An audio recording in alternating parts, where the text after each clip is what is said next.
Darren Hernandez. So on docket 1334-2057, alleged by the North Attleboro Police. Count 1 and count 2, date of offense June 17, 2013. Count 1 is murder. Count 2, carrying without a license, carrying a firearm without a license.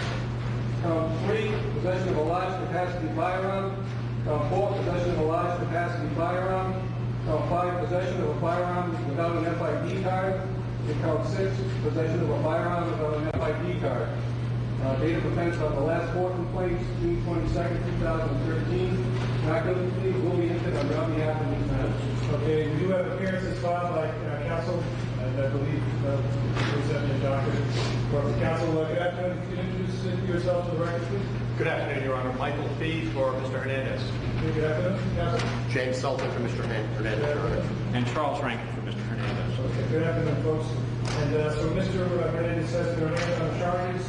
Commonwealth, is there any request? Good afternoon. Yes, Your Honor. District Attorney Sam Sutter for the Commonwealth, assisted by First Assistant Bill McCauley, Mr. McCauley will speak for the DA's office. Okay, thank you, gentlemen. Are we ready to proceed? Is there a request for bail in this case? We do request bail, Your Honor. Okay, all right. Commonwealth, may proceed. Thank you, Your Honor. Your Honor, the defendant is charged with the murder of the Oakland boy, a 27-year-old man who lived at 10 Basin Street in Boston. He lived at that home with his family, and he was last seen leaving the company of the defendant on June 17, 2013, at approximately 2:30 in the morning. His body was discovered 5:30 p.m. by a jogger running in an area, a secluded area in an industrial park in North Attleboro. That area was essentially a storage area for gravel and sand, and it was approximately 1/2 mile from the defendant's home. The jogger quickly notified people who worked in businesses nearby, and as a result, 911 was called. The police responded. Upon responding, it was evident fairly quickly that they would be investigating a homicide. They observed numerous gunshot wounds to the body. Mr. Lloyd was found in a condition on his back. Gunshot wounds had struck his arm, going through his outer forearm and exiting the inner forearm. Also striking him in the side of the right flank. Shot to the back and 2 to the chest. After the scene, the Secured Crime Scene Services unit, as part of the Massachusetts State Police, processed the scene, and they recovered at that time 5 .45 caliber spent shells from what appeared to be a semi-automatic weapon, based on the location and the distance between them. At that time, the victim, Mr. Lloyd, didn't appear to have been robbed. There was no evidence of a robbery. In fact, property was found on him, beginning with a wallet, his phone, and keys in one of his pockets. The police were quickly able to determine his identification based on a license that was found in the wallet, and as well as the keys. When the keys were taken out of his front hand pocket, they had it as a rental car, and it actually had a registration that they were able to run. That registration came back to require that it be rented by the defendant. The phone that was recovered was also analyzed and revealed that there had been communications between the defendant and the victim within hours before the victim's death. As a result of learning the identification of the victim, the police went to his home where they were met with by family members. They were informed of the news, but also they insisted in making a positive identification of Mr. Lloyd. One of the family members, a sister, was spoken to, and she indicated that at 2:30 a.m. earlier that morning, so approximately 14 hours earlier, she had been out in front of her house, and her brother had left, getting into a silver Nissan Altima. The investigations revealed the defendant had been renting a silver Nissan Altima.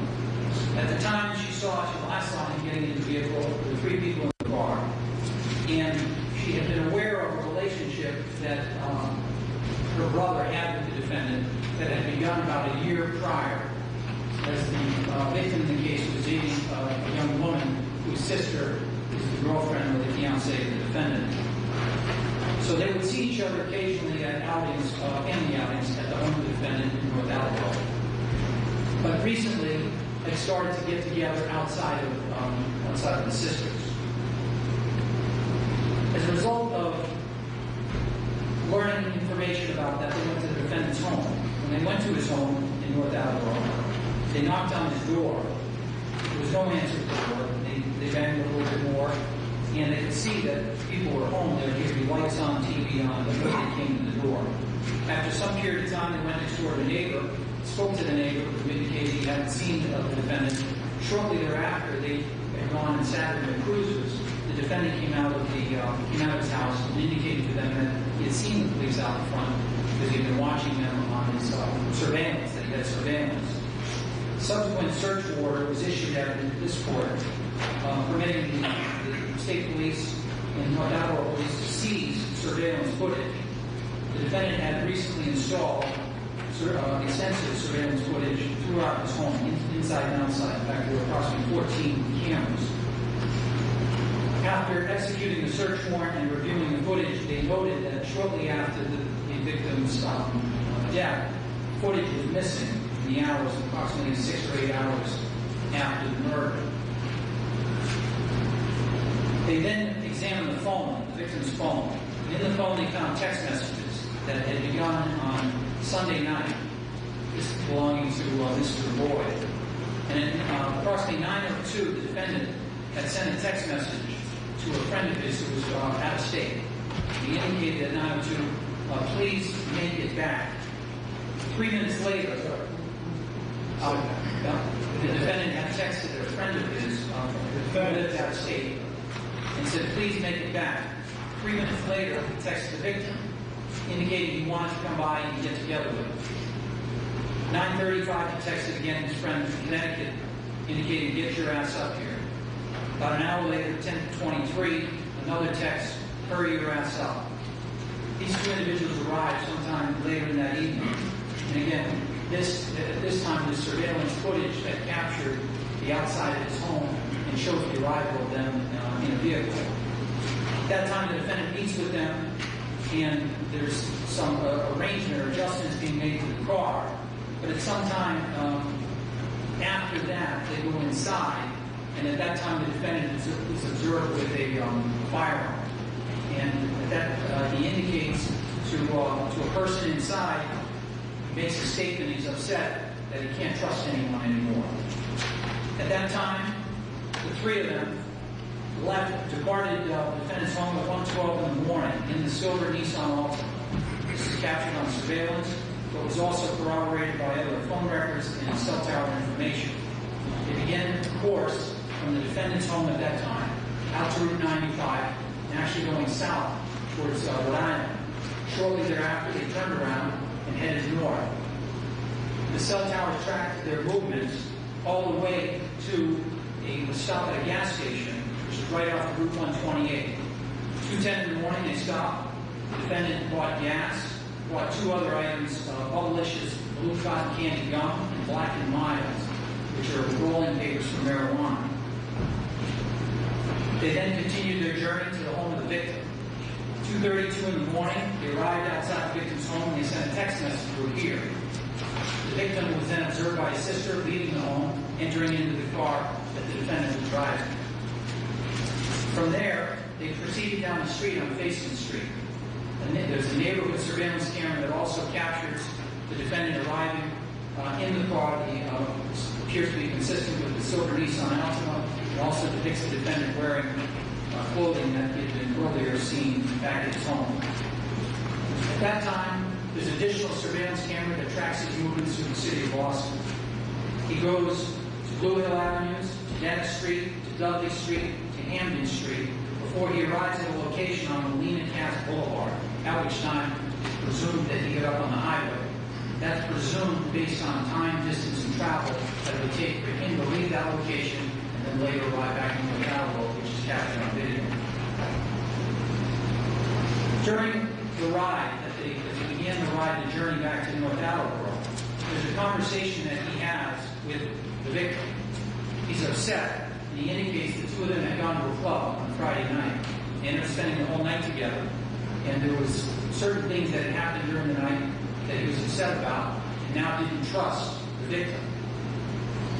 He told him one of the things was he was mad that he had talked to some people at a club. They had come to a club, Rumor, in the city of Austin.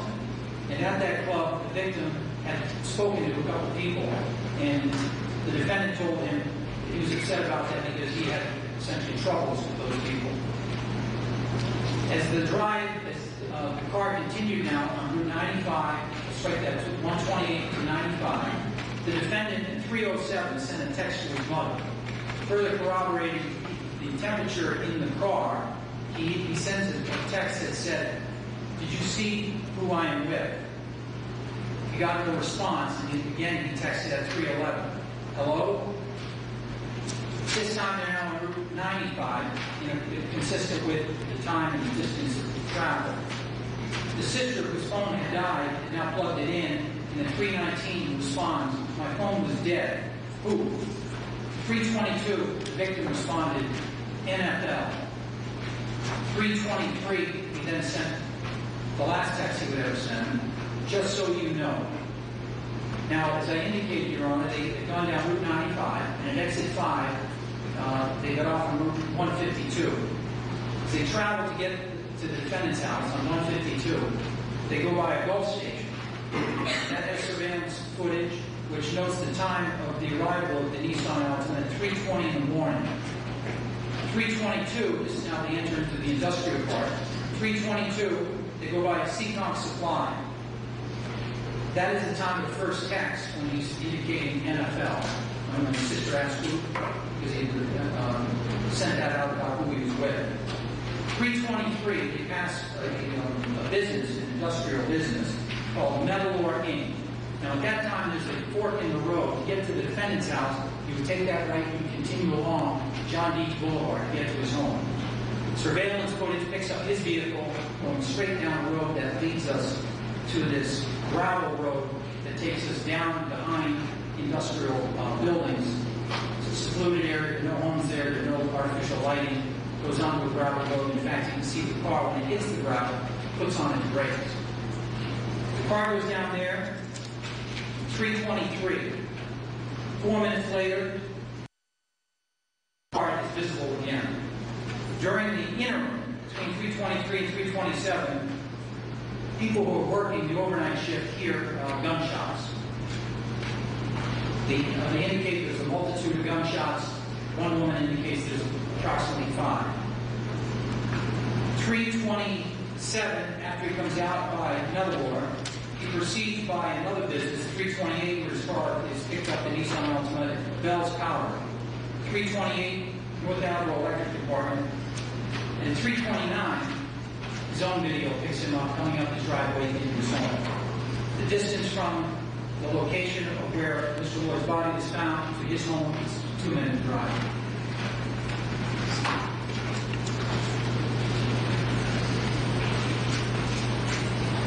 The crime scene did diagrams and showed that there were 5 shell casings recovered from the scene, 3 of which by the victim's feet. 2 of them were at some distance away, but just above his head. An autopsy was performed. Obviously, the cause being ruled, that the manner being ruled a homicide, the cause gunshot wounds. But they noted that rigor mortis was consistent with the time that the body had been at the location. Lividity was fixed, consistent with his position that he had been found, and his position was also consistent with having been there. This was not a body that had been dumped there. Based on the autopsy, they determined that there were 2 what they call through-and-through wounds to the chest. One was on the left nipple, the other was almost to the right nipple. Those entered and then traveled through the body, going through numerous organs, and exited his back. As a result of that, crime scene returned to the scene and began to dig the area just immediately under his body. What they found was that those were inflicted when this man was down after 2 fatal shots to his body. The projectiles that were recovered were .45 caliber, that was consistent with the .45 caliber casings that were found at the scene, and those 5 .45 caliber shell casings were all matched to the same unknown gun. At 3:27, when he left, the direction out of the scene, the direction he traveled was consistent with the direction that he would go to his own home, and in fact, is where he showed up at his own home 2 minutes later. At 3:30 in the morning, when he arrived at his home, this surveillance footage captures him and his 2 Confederates exiting the vehicle. He spent some time fishing around at the driver's side compartment, as he's been the driver, and one of the individuals in the back gets out of the car and visibly is seen on the video that he's also carrying a firearm. They go into the house. The defendant goes walking through the house with a gun in his hand. That's captured on the video. It's the same black semi-automatic firearm, appears to be a larger caliber, and they all then go down to the basement. Once in the basement, the surveillance gets shut off. Later that day, approximately 5:30 p.m., the defendant and his 2 Confederates appear at the rental agency where they rented the silver Nissan Altima. At that time, they go in to return the car. The defendant offers the attendant a piece of blue Bubblicious gum. They return the car. They go outside. They then take a look at, there's damage to a mirror on the side of the driver's side door. In the video, after the defendant left Boston, that mirror is intact.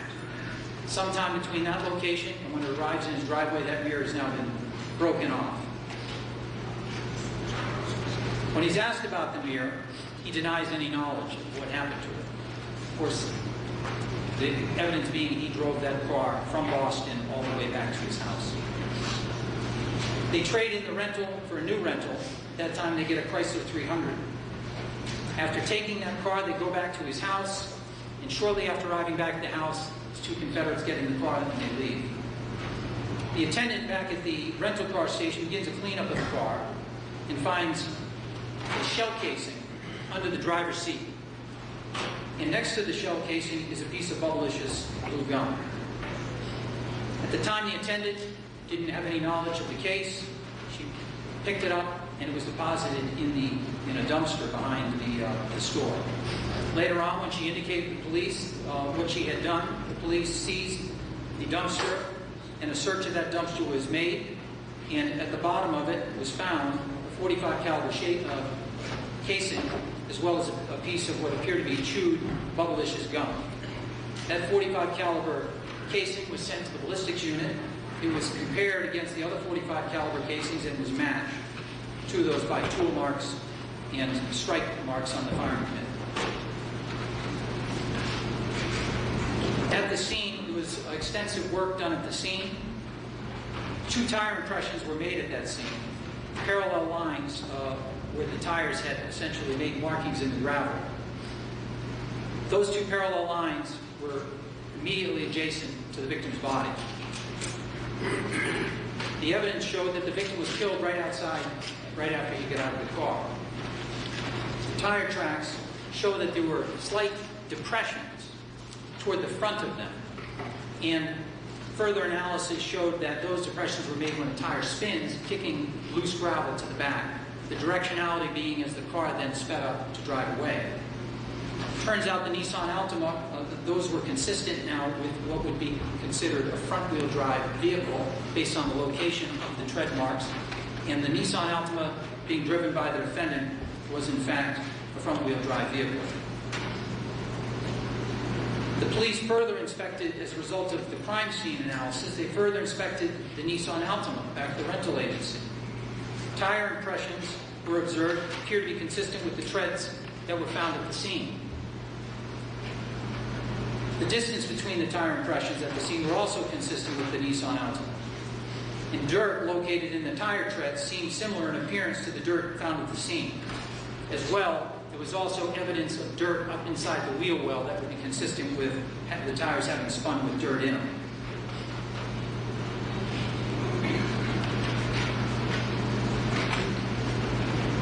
There was a further search done because of the nature of the timing between the crime and the 2 minutes to get back to the defendant's home. There was a search done of all the areas in between. While they searched for the murder weapon, they in fact found a different weapon. It was a Jennings .22, approximately a quarter mile from the defendant's home, but on the same route of travel to the defendant's home. The defendant, back a month prior, in May 18, 2013, in Providence, had been involved in an altercation at a bar just outside a bar in Providence, Rhode Island. At the time he was involved in the altercation, there was another individual described as a large black male with hair of a certain type, in braids, I believe. And at that time, that individual was observed taking a gun and putting it under a car. That description matched the individual seen in the video with the defendant on the night of the murder. When this gun, so that gun was then traced, the one in Providence, that was traced to a Florida gun shop. This gun was found on top of leaves as it appeared to have been recently deposited there, and in fact came back to the same gun store in Florida. Police further then sought search warrants and executed them at the home of the defendant. In the course of the search warrant, they found .22 caliber ammunition, although no .22 was recovered. The .22 caliber ammunition was the same type of ammunition that was found in the gun in the area between the crime scene and the defendant's home. They further found a large capacity rifle, which is described as a 7.62 by 39 millimeter FEG Hungarian semi-automatic rifle. The gun had a magazine that was already in containing 33 rounds. It was fully loaded. Fingerprints were recovered from that firearm and were matched to the defendant's right palm print. The defendant does not have a license to carry or an FID card, and therefore has no right to possess any firearms. During the course of the search, what was not recovered was the firearm that the defendant had before and after he went out to pick up Mr. Lloyd. The black semi-automatic handgun appears to be of larger caliber, was not found in the home. The gun observed in the second individual's hand was also not found in the home. Later, the police attempted to speak with the defendant's girlfriend. She was willing and cooperative. During the course of their conversation, the defendant called her and told her to stop talking to the police, and as a result, she didn't. Your Honor, the evidence has established, the investigation is ongoing, and I suspect will be ongoing for some period of time, but it is established that the defendant alone, out of those three individuals, had a relationship with the victim. The defendant went to a club on Friday night together with the victim, and apparently at that time is when the victim spoke to people that the defendant was not happy about. Hours before the homicide, the defendant told a third party that he couldn't trust anyone anymore, and he seemed upset. At that time, he was holding a firearm. It was the defendant who made the arrangements to meet with the victim. He then called his friends to come up, and as I indicated by the nature of his text, suggesting there was some urgency that they get up here. When he and the other individual who was also armed got into the car and traveled up, he brought up the subject that he was mad about that incident in Boston. He then drove the victim to the remote spot, and then he orchestrated his execution. It was Mr. Lloyd, in some ways a defensive type injury to his right flank. As he tried to turn, he was shot in the back, and as he fell on the ground and the defendant and his confederates stood over him and delivered the two fatal shots, he actually was still alive because one of his arms actually moved up to try and cover one of the first injuries. The defendant then drove home, entered the house with his gun. He disposed of the gun.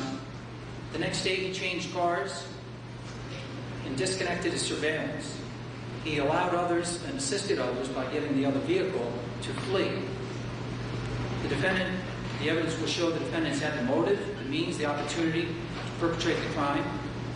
He orchestrated the crime from the beginning. He took steps to conceal and destroy evidence and prevent the police from speaking to what would at least be deemed an important witness. There's strong evidence against him. I'm asking, Your Honor, that the defendant be held without bail pending his trial of this matter. In the Commonwealth, there's no statutory presumption of bail for first-degree murder. The defendant should be held without bail based on the nature of the crime, the strength of the case, the likelihood and the means that the defendant has to flee, and the efforts already that he's engaged in toward the investigation of this matter, including the witness, his girlfriend, the evidence, the surveillance, the gun has now disappeared, and providing the mechanism for these other two individuals to flee the jurisdiction. I'm asking he be held without bail, Your Honor. Thank you. Thank you, counsel. 1 moment, please.